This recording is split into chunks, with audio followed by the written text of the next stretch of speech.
Ya, no sé, a ver la hora para no pasar. Bueno, la Fanes dijo, yo trabajo en el hospital regional. Antes de esto, antes de hacer la beca, fui canal de zona, 4 años. Así que también tengo un poco la visión de los médicos generales. De lugares, muchas veces no son hospitales de alta complejidad con todos los recursos, ni con todas las especialidades disponibles para manejar estos casos. Ahora, lo primero, y esta es la parte como fome de la presentación, es hablar un poquito de neurofisiología. Y ahí esto es importante para entender el cómo uno piensa o el cómo uno interpreta exámenes, cómo uno elige las distintas alternativas terapéuticas. ¿Ya? Esto, bueno, usted lo debe saber, probablemente se acuerden los chiquillos que están en cursos más bajos, lo sepan mejor que yo, pero se lo recuerdo igual. Entonces, sabemos que las neuronas son una de las células que tienen mayores requerimientos metabólicos, ¿ya? En relación al resto de las células del cuerpo. Y por otra parte, tiene una limitada capacidad para almacenar energía. Ya sabemos que requiere un aporte constante de oxígeno y glucosa. Una neurona con 4 minutos que no llegue flujo sanguíneo, ya sabemos que empieza el mecanismo de apoptosis. Y por otra parte, el cerebro, que tiene un poquito menos de 1,5 kilos de peso, se lleva, o sea, tiene solamente el 2% del peso corporal y se lleva 70 ml, que es del 15 al 20% del gasto cardíaco. Entonces tenemos un órgano tremendamente demandante, tenemos neuronas bastante sensibles, y eso es lo que nos hace el sistema nervioso central tener algunas características especiales. Esto me imagino que lo conocen, el principio de Monroe-Kelly, que habla, como vemos en el dibujo a la izquierda, que tenemos en el fondo un continente, que en el caso de los adultos es un cráneo cerrado, o sea, algo que no es expansible, que no se puede agrandar, por más que yo aumente la presión dentro. Pero tenemos un contenido que puede ser variable. Este contenido principalmente tiene tres componentes, que es el parénquima cerebral, que obviamente no es compresible, quizá un poco compresible, pero no muy compresible, porque, digamos, es sólido.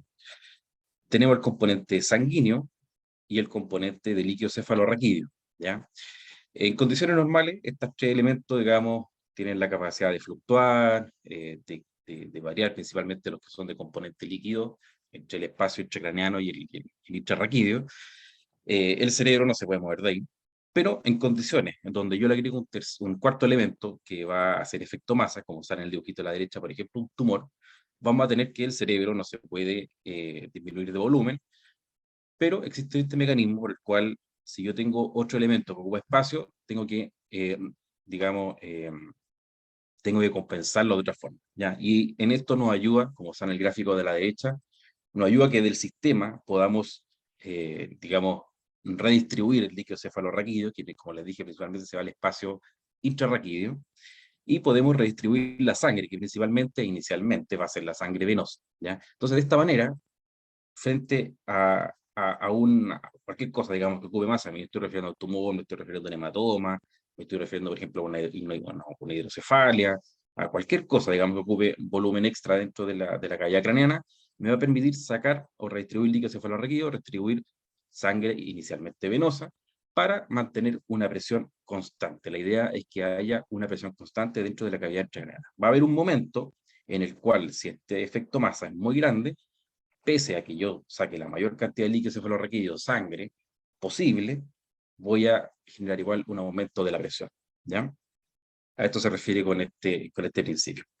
Esta curvita es una curvita de presión intracraneana, que está en el eje y de volumen intracraneano, ¿ya? Nosotros tenemos, bueno, lo puse en tres etapas, esta curva. Imaginémonos en la etapa 1 de la curva, en donde yo puedo ir aumentando progresivamente el volumen, pero la presión no va a aumentar. Si la presión, el eje va a ser la misma, porque ahí están funcionando los mecanismos que yo le conté. Está funcionando la redistribución del SR, redistribución de sangre venosa y eventualmente la arterial, ¿ya? Entonces, estos mecanismos están compensando y permiten de que el aumento del volumen intracraneano, por lo que sea que yo le agregue, no va a expresarse en momentos de la presión intracraneana.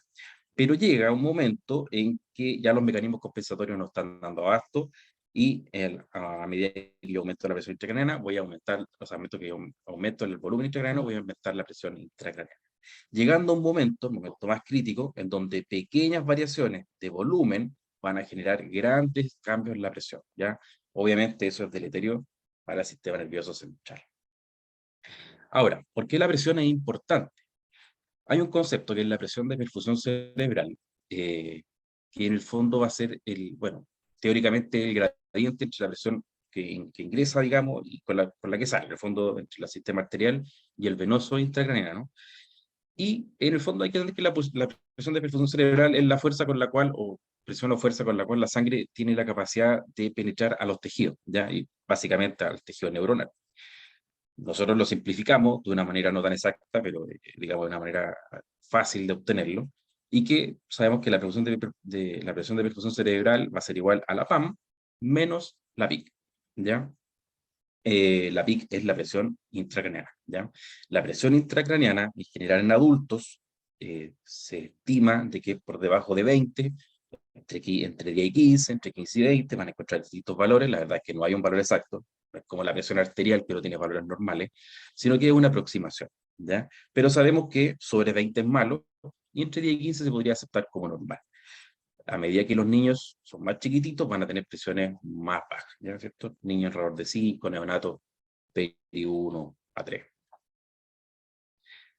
Uno de los Le puse esta curva porque uno de los principales determinantes del flujo sanguíneo cerebral, aquí estamos hablando de flujo sanguíneo, de cantidad de sangre, va a ser la presión arterial de CO2, ¿ya? Y sabemos que entre 20 y 80, bueno, los valores normales son entre 35 a 40, ¿no? Pero sabemos que entre 20 y 80 va a haber una relación directamente proporcional entre la presión arterial de CO2 y el flujo sanguíneo cerebral, ¿ya? Y esto, bueno, tiene relación, un poco lo decía la doctora Bonipal, en patología ventilatoria, donde hay hipoventilación. Eso también puede tener repercusiones, por ejemplo, a nivel del sistema nervioso central.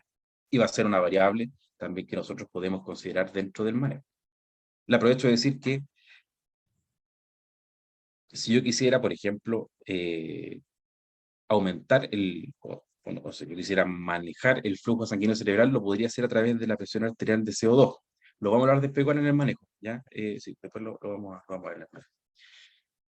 Ya, otro elemento de la regulación va a ser la presión arterial media, ¿ya? Aquí en el eje X vemos la presión, esta es la PAM, y en el eje Y vemos el flujo cerebral, el mismo parámetro que el gráfico anterior, de flujo sanguíneo. Y vemos, como usted ya debe conocer el gráfico de memoria, que en general entre 50 y 150 el flujo permanece constante a pesar de los cambios de presión, ¿ya? En el fondo es las características mecánicas de la pared arterial nos permite mantener un flujo que independiente de la presión que yo tenga en este rango, digamos, va a ser constante. Pero al salirnos de este rango, ¿cierto? Vamos a llevar a un aumento del diámetro por presiones sobre 150 y disminución sobre 50, en el fondo llevando de esta forma un edema vasogénico, bueno, aumento de flujo, y lo contrario, por debajo de 50 vamos a llevar un colapso arterial y una hipoperfusión, ¿ya? Así que este también es un concepto que ustedes lo conocen, pero se los quería recordar. Ya, ahora hablando del TEC, el TEC es importante, importantísimo, ¿ah? Por las repercusiones, por la frecuencia. Después acá, que en el mundo el TEC representa al menos la mitad de las causas de muerte relacionadas al trauma, ¿ya? Y en Chile, el TEC es la primera causa de muerte entre los 20 y 40 años. Entonces estamos hablando de 20 y 40 años, que es la edad de una persona joven, de una persona productiva, que además, digamos, de los costos para la persona, económicos, para el sistema, son los costos futuros, son los años perdidos. ¿Ya? Así que por esto que el TEC es relevante para nosotros, para cualquier médico que trabaje en cualquier servicio de urgencia. En general las causas, bueno, así como epidemiológicamente van a variar según la edad. ¿Ya? En general, en pacientes pediátricos y en adultos, ya no mayores, 55, pero ya en gente de más edad, van a ser las caídas no intencionales la primera causa, ¿ya? De TEC. Mientras que en la edad, que, bueno, coincide porque son de mayor energía, la gente más joven, van a ser los accidentes automóviles. ¿Ya? Bueno, existen otras que son afortunadamente menos frecuentes, golpes con objeto contuso, heridas por proyectil, no sé, suicidio, agresiones por tercero, etc. ¿Ya?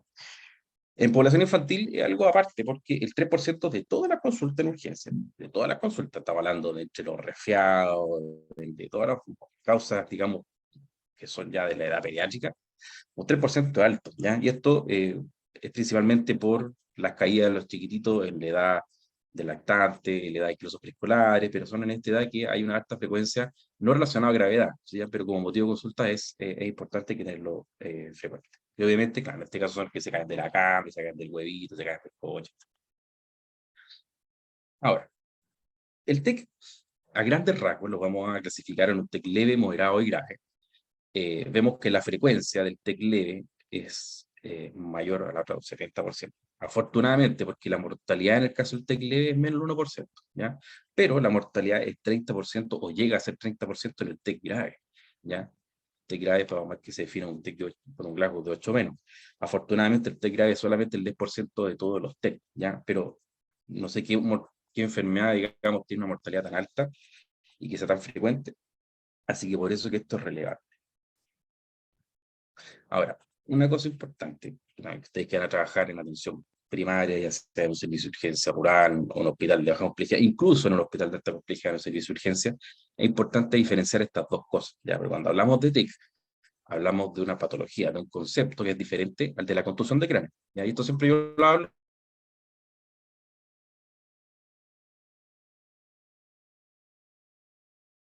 Y eso involucra un montón de cosas, ¿ya? Eso involucra, bueno, cosas administrativas, cosas médicas, y que muchas veces, digamos, están de más. Entonces, el concepto de contusión de cráneo es cualquier impacto mecánico sobre la bóveda craneana que no produce alteración del contenido craneano y que puede asociarse a dolor local, ¿ya? Vamos a ver al tiro definición de TEC, ¿ya? Que habla de un intercambio brusco de energía mecánica, bueno, habitualmente mecánica, que genera un deterioro físico o funcional del contenido craneano. Entonces, ¿a qué nos referimos con deterioro físico o funcional del contenido craneano? El contenido craneano es el sistema nervioso central, o sea, es cerebro. Ahora, hay meninge, hay arteria, hay vena, hay pares craneanos, hay un montón de otras cosas aparte del cerebro, pero tiene que haber un deterioro físico o funcional. Entonces, deterioro físico se refiere a una alteración estructural, algo que nosotros podemos evidenciar, fondo un hematoma subdural, una contusión cerebral, por ejemplo, ¿ya?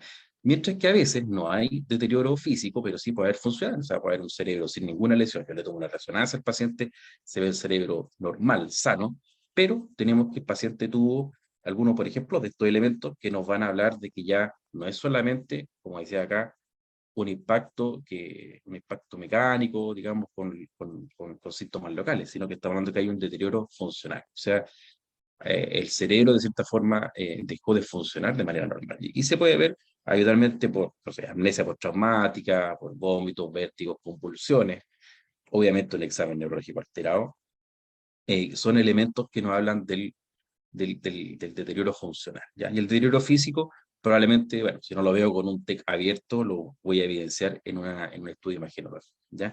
Así que esa es la gran diferencia. En el fondo, la contusión de cráneo, alguien que se pega un cabezazo y no pasa nada, ya no perdió la conciencia, no tuvo vómito, no convulsionó, y no sé, le quedó un chichón, etcétera.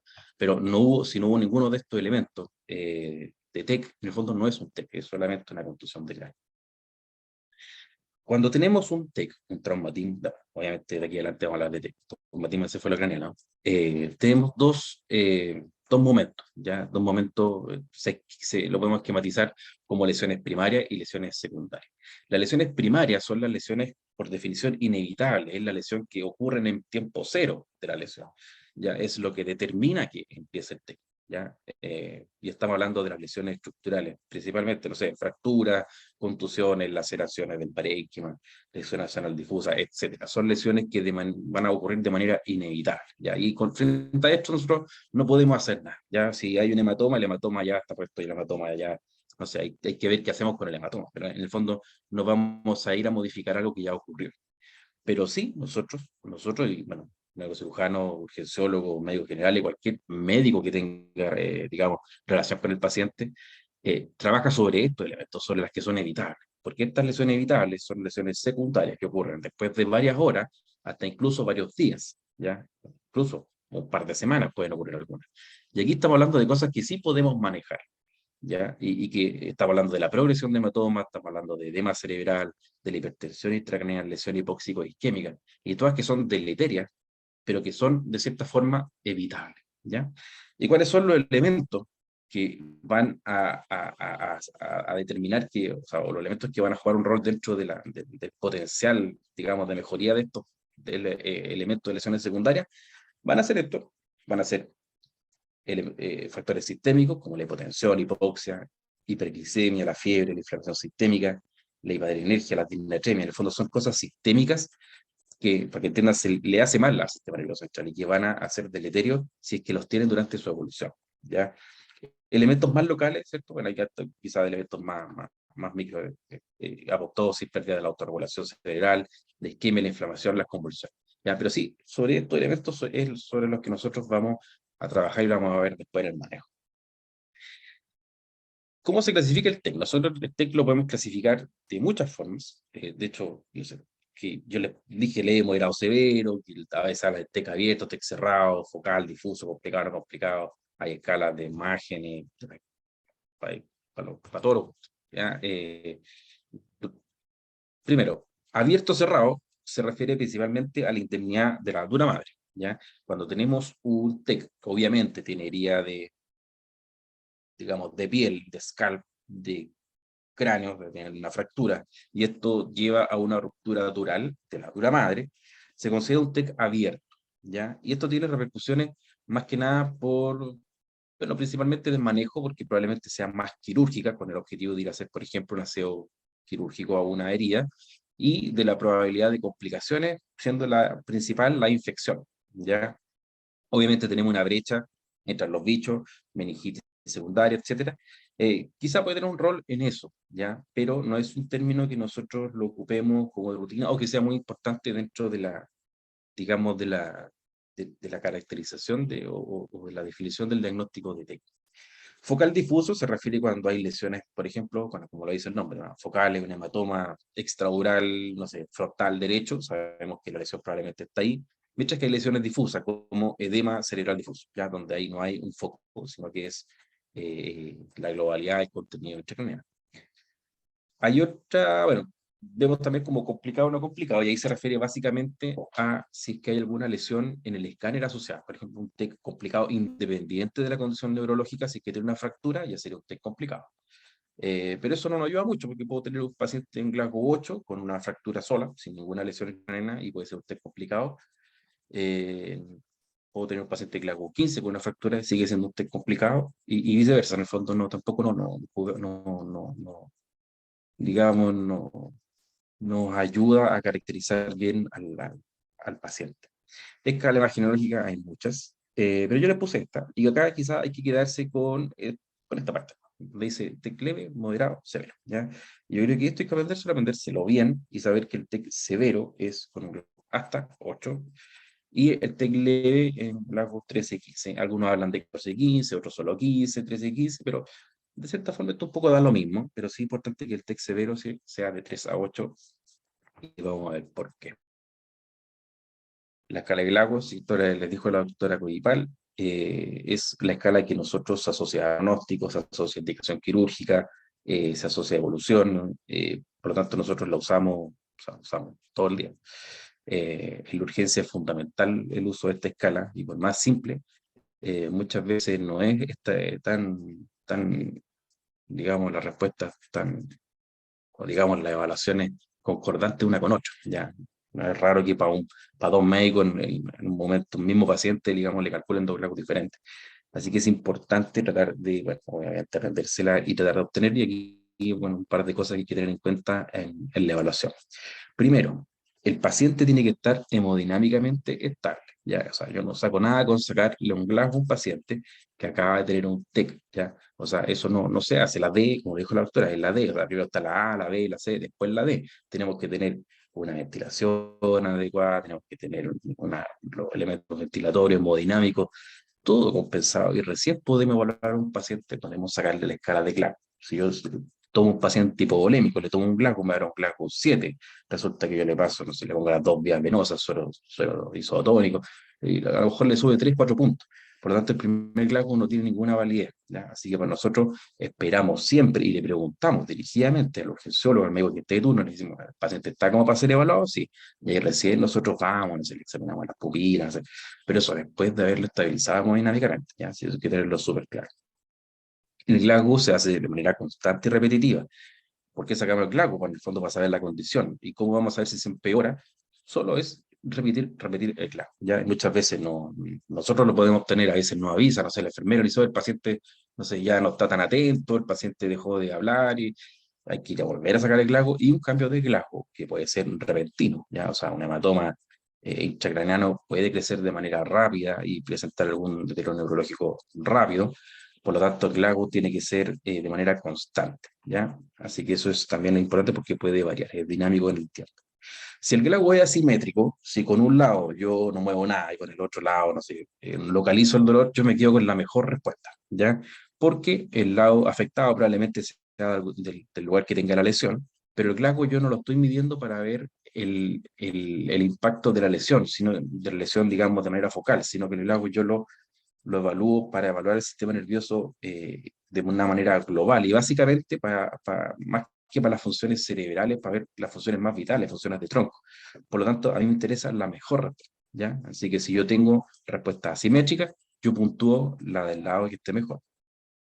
Y siempre considerar si el paciente está con algún depresor, y aquí me refiero a fármacos, no sé, opioides, me refiero, no sé, a benzodiazepina, lo que sea que pueda ser un depresor del sistema nervioso central, alcohol, drogas o intubación, ¿ya?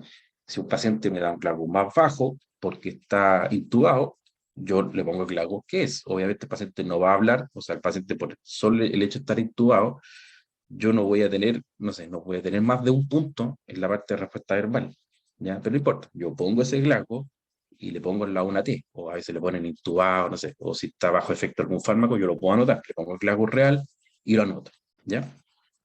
Bueno, y la escala, te imagino que ya se la sabe, ¿cierto? Que tiene tres elementos, respuesta ocular, verbal y motora, donde en el peor de los escenarios, en Glasgow 3, siempre un punto en el que no tiene, ¿cierto? Hasta Glasgow 15, ¿cierto? La respuesta ocular, el paciente que tiene espontáneamente abiertos los ojos, el paciente que requiere que uno le hable para que abra el ojo, en el fondo está dormido hasta que uno le habla, y el paciente que hay que estimularle con dolor para que abra los ojos, ¿ya?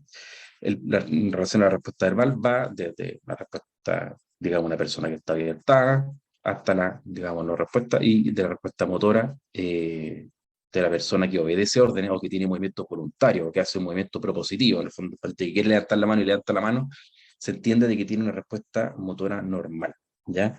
Después va al paciente que, claro, que localiza el dolor, que tiene una flexión anormal, y puse el dibujito porque muchas veces se confunden en la decorticación y la descerebración. Obviamente es peor porque nos focaliza a un nivel más bajo, a nivel de tronco, la descerebración, en la cual hay una flexión de las extremidades inferiores con pronación de las muñecas, ¿ya? Mientras que en la decorticación hay una extensión, también con pronación, pero con extensión de las extremidades superiores, ¿ya? Así que eso es decorticación, descerebración. Ya, este dibujito ya, súper latero fome, pero cuando nosotros evaluamos pares craneanos, en el fondo tenemos esta imagen en la cabeza. No hay que sabérsela, pero hay que tener la imagen que en el fondo hay elementos que nos van a localizar en la parte mesencefálica, o sea, el tronco más alto, otro en el tronco medio, en el puente y otro, digamos, en la zona vulvar. Entonces, cuando decimos ya vamos a evaluar pupila, en el fondo estamos evaluando en la zona mesencefálica, estamos hablando de la zona del tercer par. Si vamos a evaluar, por ejemplo, eh, no sé, los reflejos oculocefálicos, vamos a estar evaluando el tercero, pero también vamos a estar evaluando el puente a través del secto. ¿Ya? Si vamos a evaluar la función, por ejemplo, puede sacar reflejo corneal, estoy evaluando la función sensitiva del trigémino a nivel del puente y el cierre ocular también a nivel del puente, los pares más bajos y que van a ser con alteración de la deglución, con elevación del paladar, etcétera, con cualquiera de los reflejos que yo pueda sacar en un paciente, puede estar evaluando los niveles más bajos. Obviamente, a nivel más bajo, la lesión va a ser de mayor gravedad. Ahora, acá yo les puse la guía MinSal. Las guías MinSal no son las mejores, no son las más buenas, pero la guía MinSal. La guía MinSal, GES, de cierta forma, tiene algunas cosas buenas y que nos rige a todos, independiente del lugar donde trabajemos. Y esto, hay algunos grafiquitos que en el fondo hay cosas, digamos, importantes y positivas que hay que rescatar.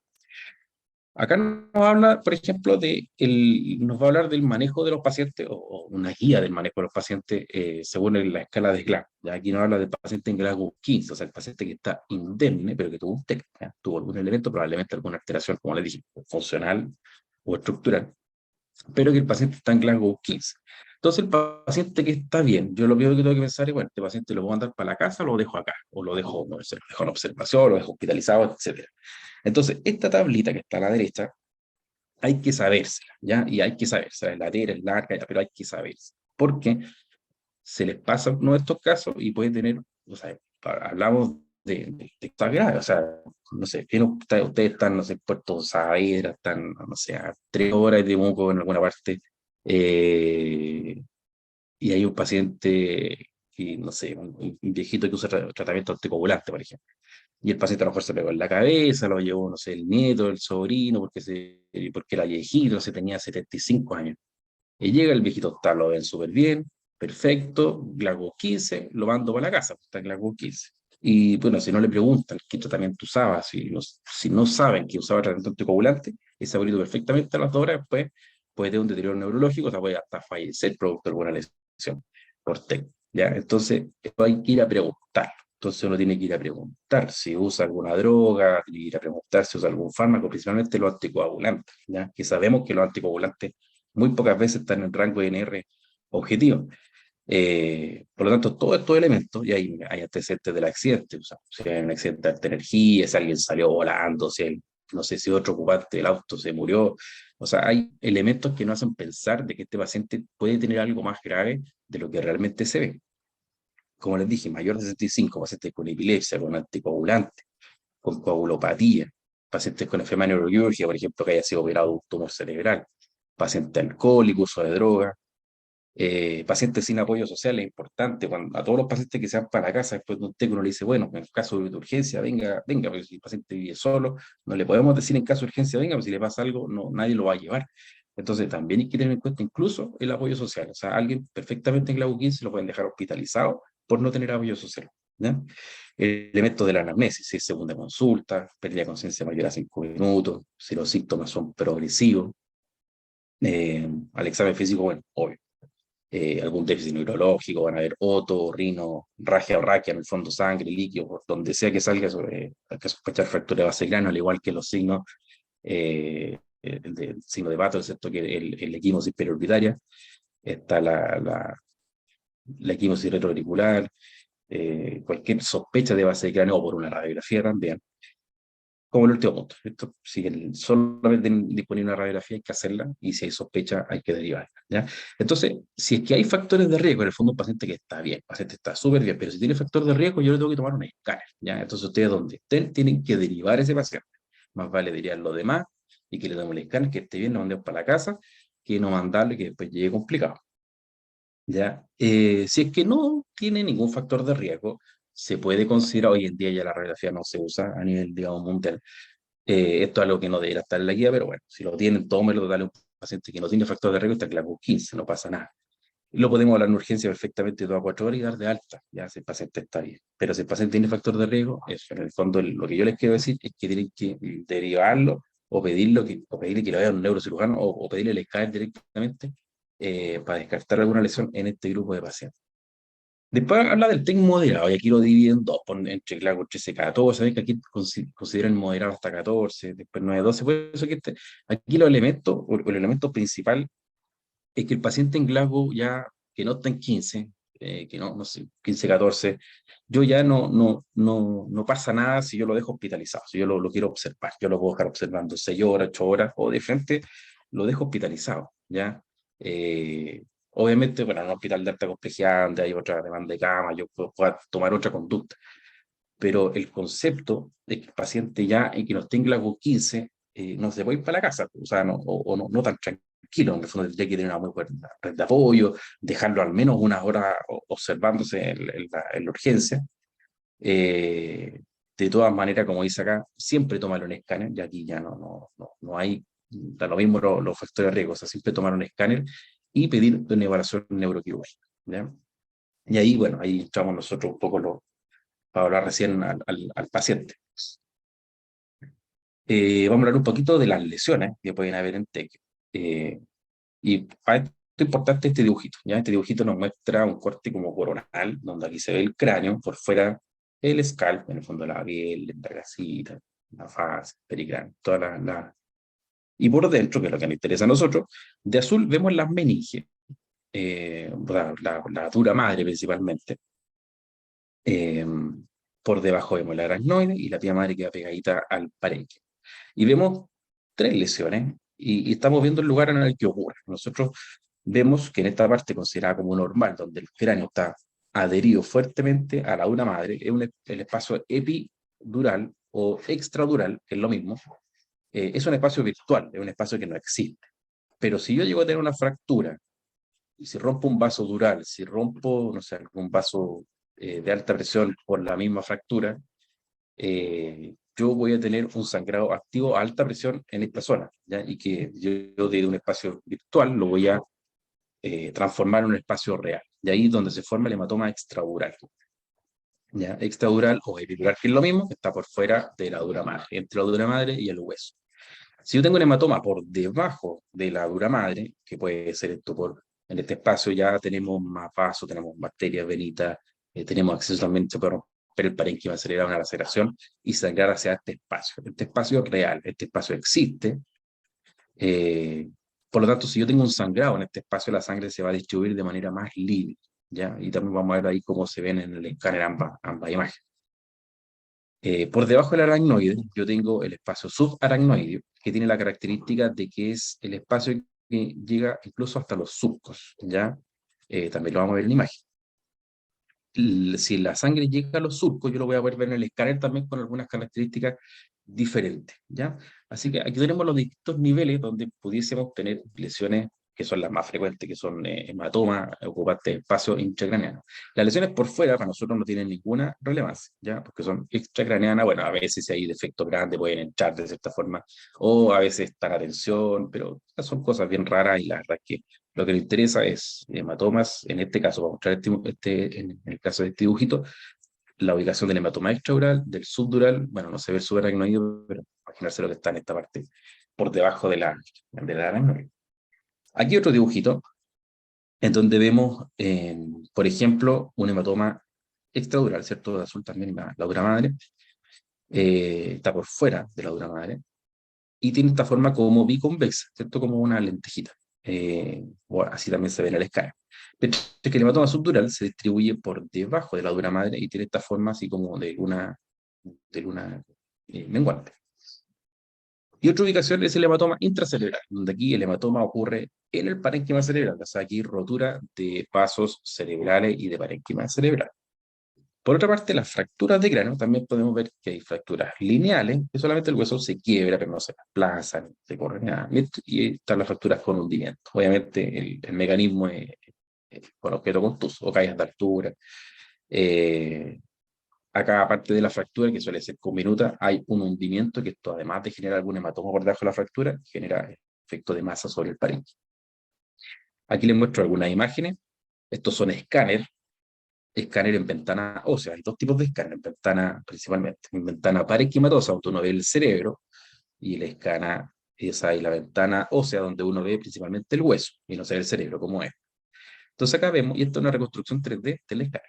Entonces acá vemos una fractura, ¿cierto? Que va en el hueso occipital, se va un poquito hacia la derecha, probablemente toma también el hueso parietal derecho, ¿ya? Acá se ve el escáner. Recordemos que el escáner está al revés, lo que se ve a la derecha es la izquierda del paciente, y viceversa. Y aquí se ve el rasgo de fracturas. Entonces, esa solución de continuidad, que empieza acá abajo, este nivel más bajo, cerca del foramen magno, y empieza el rasgo de la fractura. Aquí vamos en un corte más alto y en un corte aún más alto, ¿ya? Entonces, aquí vemos, por ejemplo, una fractura simple, lineal, sin hundimiento. Aquí vemos una fractura ya que no es tan. Igual es lineal, sin hundimiento, pero la ubicación y la separación que tiene la hace un poquito diferente. También tiene aumento aquí de parte blanda, que también se ve en el escáner. Y aquí se ve el rasgo de fractura, ¿cierto? En el hueso frontal izquierdo. Ahí se ve un corte coronal, ¿cierto? Como va subiendo por el hueso frontal este rasgo de fractura. Y aquí vemos que incluso hay fractura en el hueso esfenoide derecho, ¿ya? Incluso hacia el otro lado. Aquí vemos otra fractura, ¿cierto? Aquí se ve el rasgo de fractura. Estamos hablando del huesito parietal izquierdo, donde además de tener la fractura, ¿cierto? Está hundido este segmento. Entonces es una fractura con hundimiento. ¿Ya? Ahí está la representación en 3D. Otra fractura, también con hundimiento. No sé si con hundimiento, no sé si da para cumplir el criterio de hundimiento, pero hay una fractura con venuta, ¿cierto? Con compromiso, digamos, hacia los dos huesos parietales. De aquí en el escáner, aquí tenemos una ventana parenquimatosa donde se ve el cerebro, y por tanto vamos a ver los hematomas. Aquí el hueso se ve blanco, todo blanco, o sea, aquí pueden haber 1000 fracturas y no las vamos a ver porque esta ventana es para ver el cerebro. Aquí se ve tejido cerebral, ¿cierto? Y vemos dos lesiones que son hiperdensas, que por esta hiperdensidad lo más probable es que sea sangre en el contexto del trauma. Es bilateral, ¿cierto? Quizá un poquito más densa al lado izquierdo. Es biconvexa, lo que probablemente no que es un hematoma extradural, y aquí es lo que se asocia a las fracturas, porque la sangre viene de afuera de la útero madre, ¿ya? Y probablemente sea un vasito arterial para generar tal aumento de presión, lo más probable es que sea sangre arterial. Entonces tenemos hematomas extraurales bilaterales. Si se fijan, acá también tenemos sangre, pero que tiene este patrón que se mete a los surcos. Mira, ahí se mete el surco, ahí se mete el surco.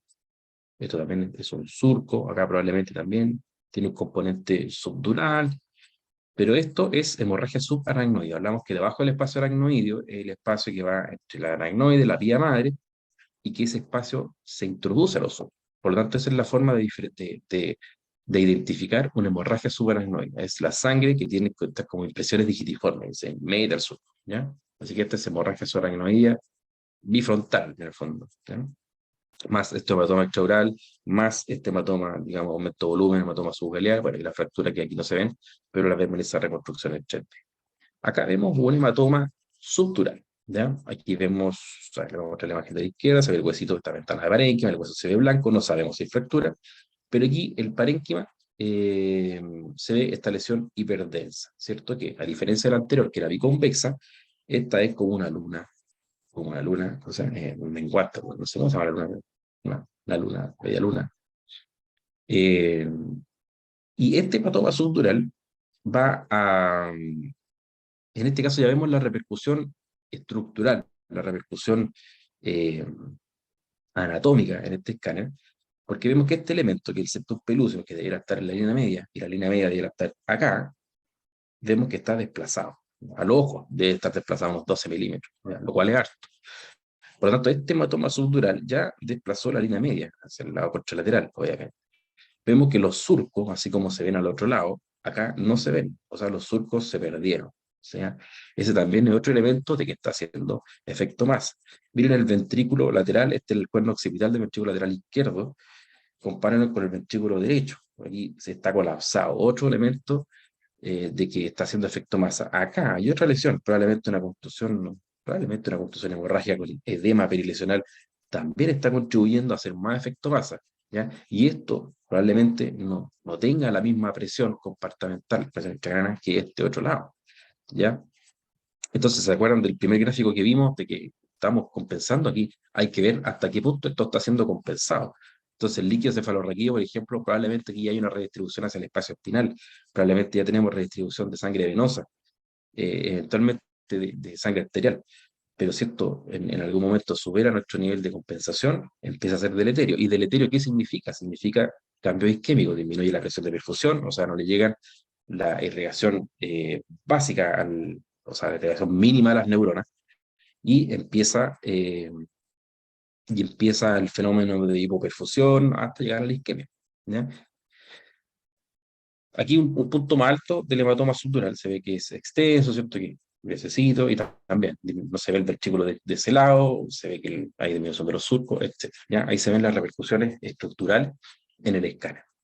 Aquí otra imagen, acá lo que resalta es, bueno, hay un poquito de sangre, probablemente de hemorragia subaracnoidea frontal, acá hay un aumento de parte plana, donde probablemente tiene que haber sido el intercambio de energía, y aquí se ve un hematoma subdural más chiquitito. Y aquí no hay tanta repercusión, no hay división de línea media, no hay tanta diferencia, tiene surcos presentes, pero tiene acá un hemoventrículo. Este debería ser de esta densidad el ventrículo en los cuernos más occipitales y se ve blanco. O sea, aquí tiene un hemoventrículo. ¿Ya? Son como tipos de lesiones que uno puede ver. Acá, en la ventana ósea, vamos a ver que hay una fractura occipital izquierda está un poquito más alta. Y acá en la ventana de parénquima, bueno, que también se ve el aumento de volumen, donde probablemente en esta zona fue este cambio de energía. Y adentro vamos a ver lesiones que son por el golpe directo, que probablemente sea esta contusión hemorrágica, y lesiones por contragolpe. ¿Ya? El cerebro está dentro, rodeado líquido y, digamos, se mueve y tiene lesiones por golpe directo y por contragolpe cuando llega en el momento inmediato después del golpe inicial. En la zona frontal derecha, ahí tenemos lesiones hemorrágicas, estas son contusiones hemorrágicas, ¿ya? Son lesiones hiperdensa, redondeada, que a diferencia de la otra que están por fuera del cerebro, esta está dentro del cerebro, ¿ya? Y estas son contusiones hemorrágicas o hemorragia intracraneana, que es lo mismo. O sea, intracerebral, que es lo mismo.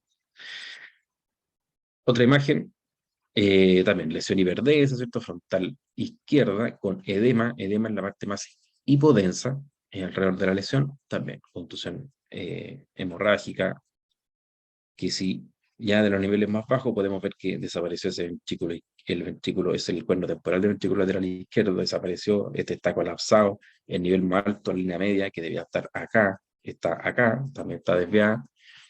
Aquí sabemos de que está haciendo efecto masa, que probablemente tiene aumento de la presión intracraneana, no probable es que esto pudiese tener indicación quirúrgica, ¿no? Esta hemorragia subaracnoide, hemorragia que se mete en los sub, se mete en los sub. Este es tu surco normal, que está hipodenso, acá se ve hiperdenso. ¿Sí? Esta es hemorragia subaracnoidea traumática.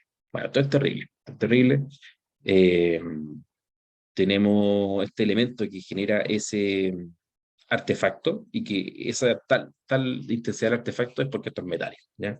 Así que si esto es metálico y vemos que hay un sitio de entrada, vemos una trayectoria, o sea, lo más probable es que sea por un proyectil, ¿ya? Aquí se ven elementos, aparte del proyectil que está en el fondo, se ven, como decía, en el trayecto. Y esto cuestión es terrible.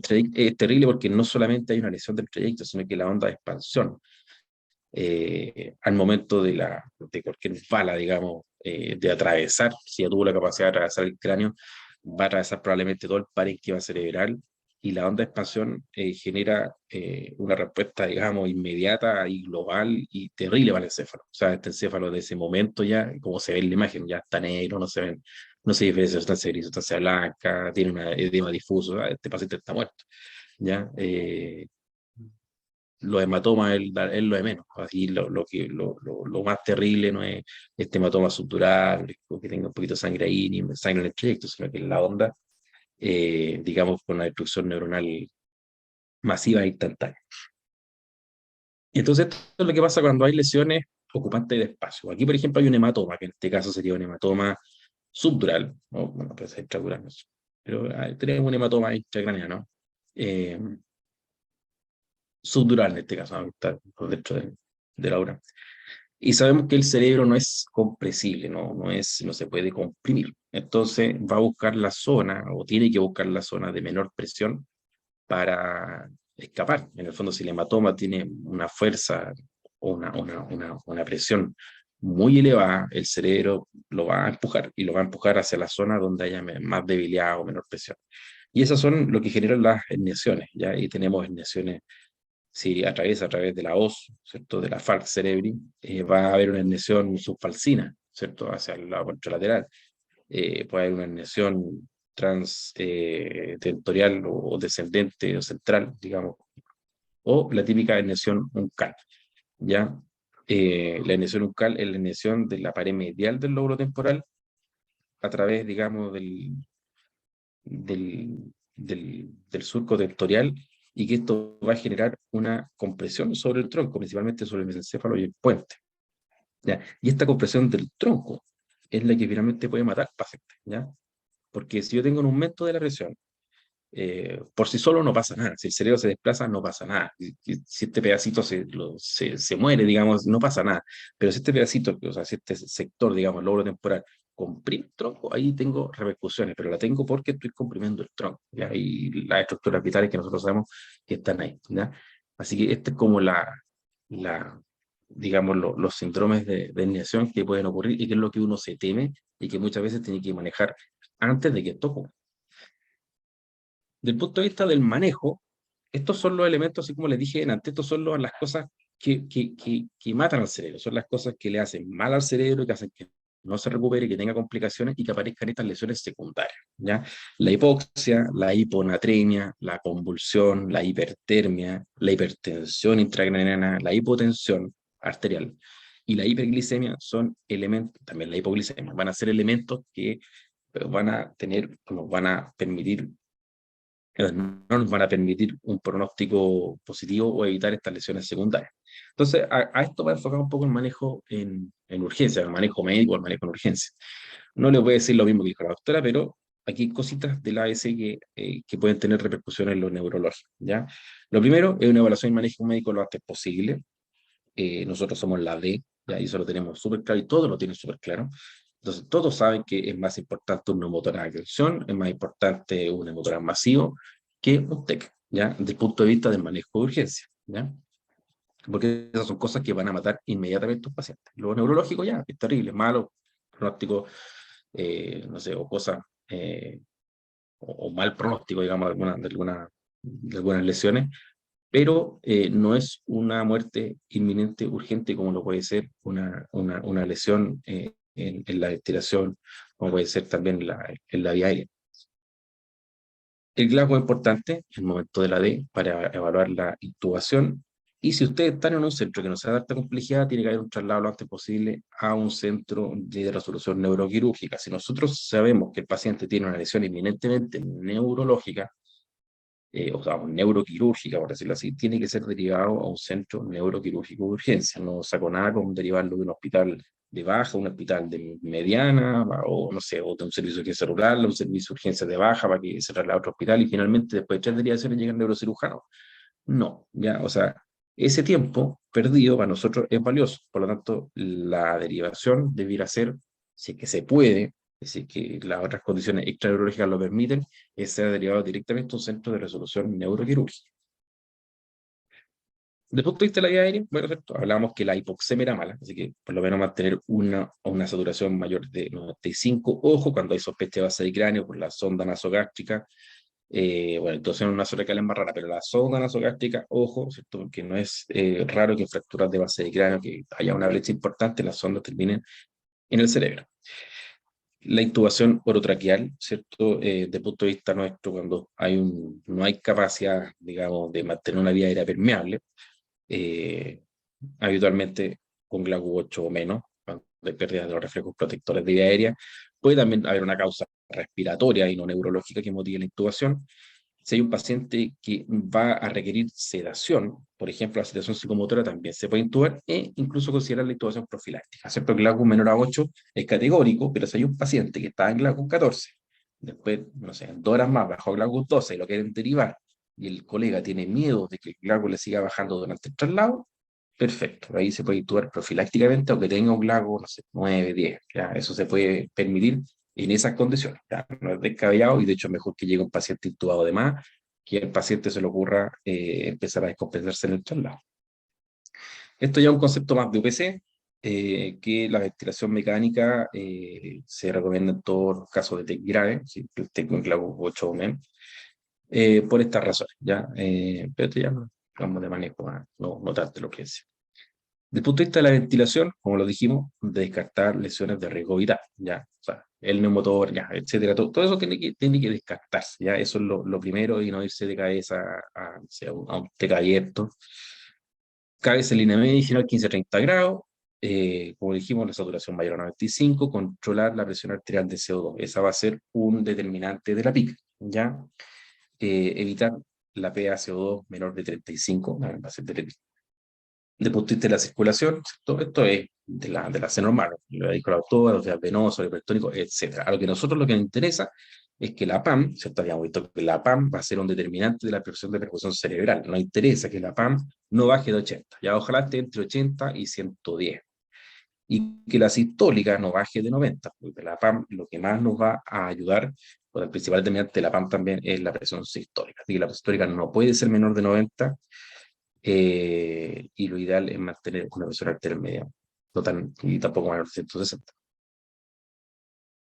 Desde el punto de vista nuestro, como lo dije, una vez realizado la ABC, se evalúa el glaco, se considera la intubación, se evalúan las pupilas, la evaluación de los pares clanos, lo que dije en el fondo, vamos a hablar. Bueno, ahí es relativo, va a depender de qué tanto se pueda, o como es en el fondo, con la pupila es la evaluación como básica de pares craneales, ya la evaluación, no sé, reflejos corneales, oculocefálicos, no sé, eso quizá es un poquito más complejo, pero la pupila es algo que nos localiza directamente, ¿ya?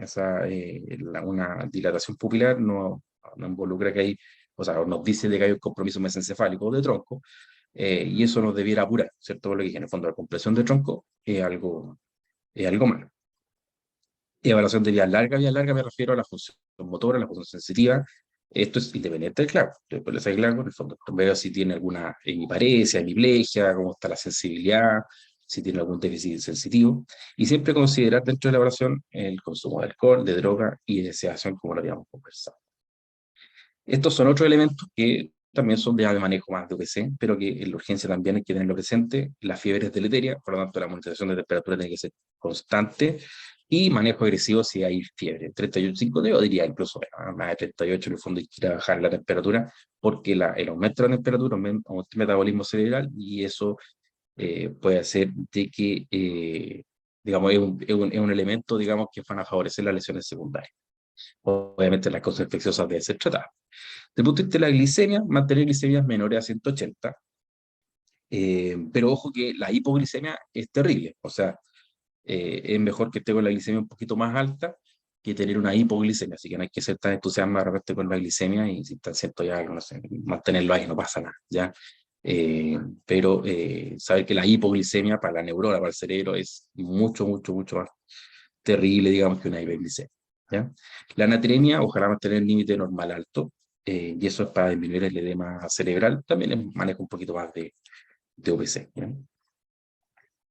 Para tratamiento hiperosmolar, ¿cierto? Se usa el manitol o las soluciones hipertónicas. Esto también, saber de que el TEC grave, de hecho, una de las pocas evidencias 1A que hay, o sea, perdón, altamente recomendada eh, en el TEC es lo anticonvulsivante en TEC grave, ya de manera profiláctica. Está demostrado que disminuyen las crisis convulsivas precoces, que son las que ocurren antes de 7 días. Por lo tanto, siempre se debería dar anticonvulsivante en el caso de TEC grave, y en el caso de los TEC no graves, digamos, también hay unos elementos que nos pueden orientar a dejar este tratamiento, pero eso va a depender más de ahí de la evaluación nuestra. Lo que no ha demostrado beneficios son los usos de corticoides para el manejo de la presión intracraniana y la hipotermia profiláctica de rutina. Ya hay algunos casos de trabajo de hipotermia profiláctica, pero no ha demostrado beneficio al usarlo esto de manera de rutina. Como técnicas de monitorización, yo le hablé siento de la PPC, de la PAM, de la PIC, creo, ya, la PPC, ya, el concepto, ¿no? Bien, la PAM, vemos la presión, pero la PIC, ¿cómo obtenemos la PIC? Entonces, eso yo les quería mostrar este dibujito, porque esta es la forma que nosotros obtenemos una presión intracraneana, o podemos saber cuánto, no hay forma de saberlo desde afuera, ya tenemos que introducir un sensor, que tenemos tres tipos. A grandes rasgos está la ventrículo, o sea, el drenaje ventricular, que en el fondo es una manguerita, para que ustedes lo entiendan, que va a conectar el espacio ventricular con el exterior. Y en el exterior esto yo lo voy a llevar a una altura de salida, que la voy a comparar con la altura de entrada al sistema, y puedo calcular la diferencia de altura, y de esa manera puedo comparar por esa columna de agua, puedo comparar o saber, digamos, cuál es la presión intracraneana de este sector. En el fondo, la presión intracraneana de este lugar, en general, se correlaciona con la presión intracraneana del espacio, o sea, la presión, digamos, interventricular se relaciona con la presión intracraneana o la presión de todo el encéfalo, ¿ya? Entonces, la instalación de un drenaje ventricular externo me permite saber cuál es la presión intracraneana exacta, ya se considera, de hecho, el gold standard, es una columna de agua. Hay otros elementos que también se introducen a través se hace una perforación en el cráneo, ¿cierto? Se introduce hay algunos sensores que son parenquimatosos, en el fondo que llevan una sondita hasta el parénquima, y otros que son, por ejemplo, subdurales, ¿ya? Ambos también nos pueden dar una presión. Algunos funcionan por fibra óptica, otros funcionan con un microchip en la punta, en el fondo, pero esta es la forma en la que yo puedo saber con exactitud la presión intracraneal, ¿ya? Y que en un paciente, por ejemplo, que está en la UCI, yo puedo mantener saber constantemente cuánto es la presión de perfusión cerebral, porque obviamente voy a saber cuánto es la presión arterial, y voy a saber cuánto es la presión intracraneal. Este es un captor de picos de presión intracraneal instalado, ¿eh? Esta es probablemente la herida del TEC, ya lo tienen, no es que se haya hecho toda esa incisión para instalarlo, sino que esto se instala en una herida chiquitita en la piel, se hace un hoyito chiquitito al hueso, e ingresa una sonda, que es como esto, es como la parte de acá, ¿ya? Habitualmente ingresa 2-3 centímetros el que es intraparenquimatoso, eh, y va al exterior, digamos, y se sensa en tiempo real y de manera constante cuál es la presión intracraneal. Acá yo les quería contar, así como ya, qué es lo que hacemos nosotros, que todo lo que les dije, muchas de las cosas no las hacemos nosotros. Finalmente, lo que es, claro, lo que realiza el neurocirujano pabellón en el caso de, por ejemplo, un hematoma subdural, este dibujito es como más para que vean un poco cómo sería la cirugía. Se hace una incisión de piel, ¿cierto? Se saca un pedacito de un segmento de plaqueta ósea.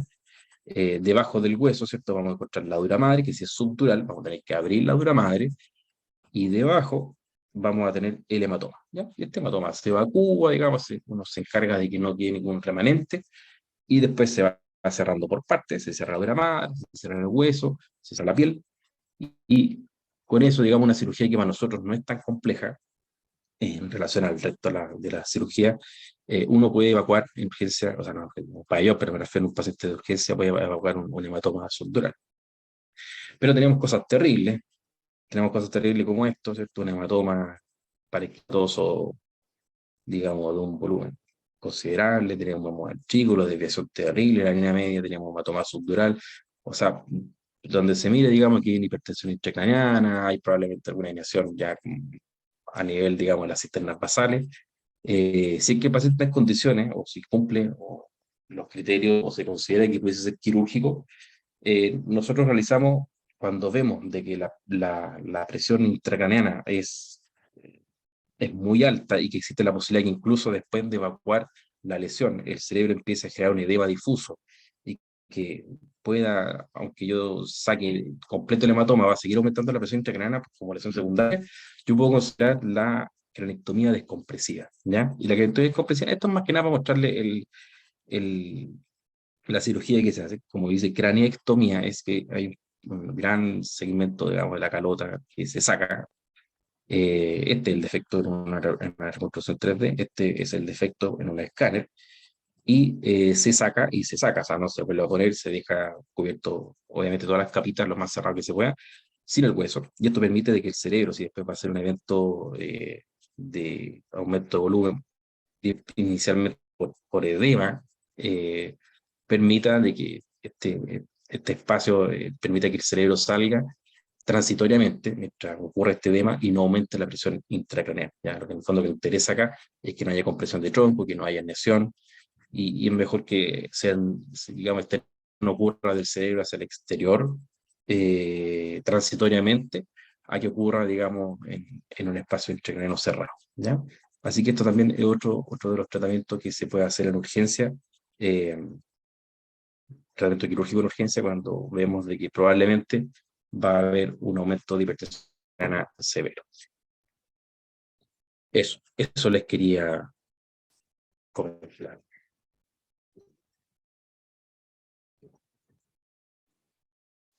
Super, doctor, muchísimas gracias. Ahora, si es que existen preguntas, pueden dejarlas en el chat o a través del cuestionario y la vamos a estar respondiendo. Hay dos de momento. Dice, para diferenciar un efecto masa de un edema, se mira si el borramiento de los surcos es bilateral. Lo que pasa es que cuando uno habla de efecto masa, es cualquier cosa de que o sea, de que se note de que ocupa un espacio que antes no había, ¿ya? Entonces, como por definición, el edema no es un efecto masa, porque el efecto masa es algo nuevo que ocupa un lugar que antes estaba ocupando algún elemento del encéfalo. Entonces, yo tengo, por ejemplo, un hematoma, no sé, como les decía, puedo tener un tumor. Eso genera efecto masa, ¿ya? Eso genera efecto masa porque desplaza las cosas que están alrededor, pero el edema es algo que es difuso, o sea, en el fondo aumento en el edema vasogénico, o sea, del intersticial, es global al encéfalo, y va a haber disminución de surcos también, pero es, como le decía, es bilateral. En este caso, claro, habría disminución de surcos bilaterales, habrían otros cambios también en el escáner, por ejemplo, en la resonancia, pero sí, el edema habitualmente suele ser más global, ¿ya? En los dos pueden haber disminución de surcos. Ahora, si yo tengo un efecto de masa, digamos, localizado en un hemisferio, probablemente yo tenga más disminución de surcos en ese hemisferio que en el contralateral. Entonces, ahí quizá en el efecto masa la disminución de surcos va a ser más asimétrica. Ya. Y dice, en caso de una craniectomía, ¿qué profilaxis ATV se puede dejar o no es necesario? Lo que pasa es que es una craniotomía por sí sola, por ser una neurocirugía, nosotros usamos profilaxis antibiótica, ¿ya? Habitualmente usamos alguna céfalo de primera. Ahora si es un TEC abierto, cambia un poco el esquema antibiótico. Probablemente usemos un tratamiento asociado, cubriendo gran positivo, eventualmente cubriendo anaerobio. Va a depender, ¿ya? Pero si por el solo hecho de tener una craniotomía, la profilaxis va incluida a nosotros, digamos, dentro de como cualquier otra neurocirugía que se realiza. Ya. Dice Joaquín, no le queda claro cuál es la indicación anticonvulsivante y cuál se prefiere y en qué dosis. Eso es una muy buena pregunta para nosotros. Se discute incluso entre especialistas y de repente hay dudas de cuál es la indicación. Lo que está claro es que en el TEC grave está demostrado de que se tiene que usar anticonvulsivante porque la tasa de convulsiones es altísima, ¿ya? O sea, sobre el 20% puede tener convulsiones, incluso a veces convulsiones o estatus no epilépticos, o sea, estatus epilépticos no convulsivos. Y en este caso se usa por 7 días. Los estudios iniciales hablaban de fenitoína. Últimamente se ha hablado del levetiracetam, que el levetiracetam tiene tendría menor interacción con otros fármacos, menor, digamos, posibilidad de compensar algunas otras comorbilidades. Y el fármaco como que está de moda, como que se está usando más el levetiracetam, ¿ya? La evidencia dura sí es con fenitoína, y ahí, bueno, se habla de una carga y después de dejar 100 cada 8, el levetiracetam habitualmente también te dejamos una carga, habitualmente 1 a 2 gramos y después entre 500 y 1000 cada 12. La idea es que sea por 7 días, que es profiláctica, o sea, 7 días si no hay crisis convulsiva se suspende, ¿ya? En general, si un paciente con, no sé, adulto, con comorbilidades, con uso de otros fármacos, es mejor usar levetiracetam, ¿ya? Yo creo que usamos levetiracetam como en todo ahora, ya, ¿no? Casi no usamos la fenitoína. Y en los casos no graves, ahí es más discutible. Hay algunos elementos que nos hacen, que nos orientan a dejar, eh, anticonvulsivantes, no sé, cuando hay hematomas intracerebrales, principalmente esos temporales, que es la zona más epileptógena, si es que hay alguna lesión con efecto masa sobre el parénquima, si es que hay hematomas subdurales, hay otros elementos ahí que nos orientan a dejar anticonvulsivantes en TEC no graves, ¿ya? Pero lo que sí que es claro es que en grave es categórico que sí, y en los no graves va a depender de los factores tanto clínicos como imagenológicos, si es que se deja este tratamiento. Súper, doctor, muchas gracias. Agradecemos que haya podido participar de esta instancia y fue una clase